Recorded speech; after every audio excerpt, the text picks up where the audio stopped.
కోసం అండి అన్ని జిల్లాల నుంచి మన స్టేట్ వైడ్గా అన్ని జిల్లాల నుంచి జీడీఏ కేటగిరీ నుంచి అన్ని కేటగిరీలో మేము వర్క్ చేస్తున్నామండి. మాకు లాస్ట్ గవర్నమెంట్ మే మంత్ నుంచి ఆగస్టు వరకు రిక్రూట్మెంట్ అయిన వాళ్ళము ఇప్పటి వరకు శాలరీస్ తీసుకోకుండా 18 నెలల పై నుంచి చాలా ఇబ్బందులు పడతా ఉద్యోగం చేస్తున్నాం. ఇక్కడికి వచ్చి 3 రోజుల నుంచి మేము తిప్పలు పడుతుంటే మాతో మాట్లాడడానికి ఎవరు సహకరించట్లేదండి.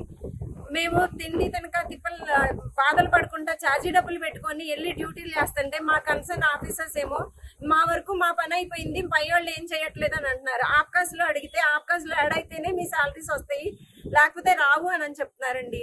ఆప్కాస్ వాళ్ళు ఏమో మాకు అసలు ఏ ఇంటిమేషన్ లేదు, మేము అందుకని యాడ్ చేయలేదు, మీ శాలరీస్ పడలేదు, అసలు మీరు ఎంప్లాయీస్ అయినా అని అడుగుతున్నారు. మేము ఇప్పుడు సంవత్సరం పైనే 18 నెలల పైనే ఉద్యోగాలు చేసి ఎంప్లాయీస్ అయినా అడిగితే మాకు ఎవరు రెస్పాన్సిబిలిటీ అండి?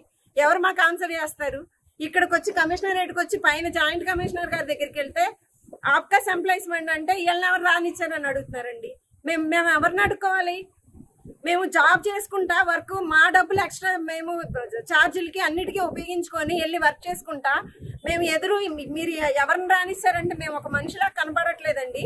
వివిధ జిల్లాల నుంచి సెకండరీ హెల్త్ డిపార్ట్మెంట్లో వివిధ హాస్పిటల్లో GDA, MRA, OT assistant, PM assistant ఇలా అనేక కేటగిరీలో 15, 16, 18 నెలల నుంచి వర్క్ చేస్తున్నారండి. సర్వీస్ ఇస్తున్నారు ప్రజలకి.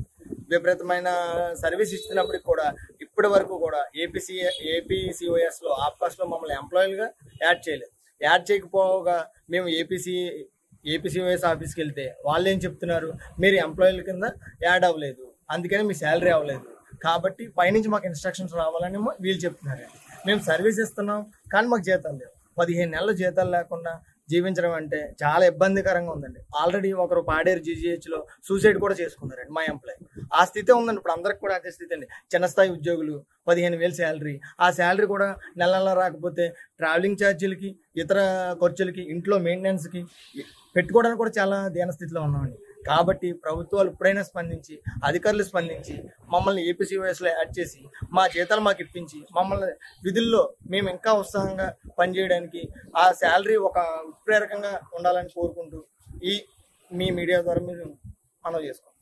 మరిన్ని వీడియోస్ కోసం ఛానల్ ని సబ్స్క్రైబ్ చేయండి. లేటెస్ట్ అప్డేట్స్ కోసం వాట్సాప్ ఛానల్ ని ఫాలో చేయండి. అండ్ లింక్ డిస్క్రిప్షన్ లో ఉంది.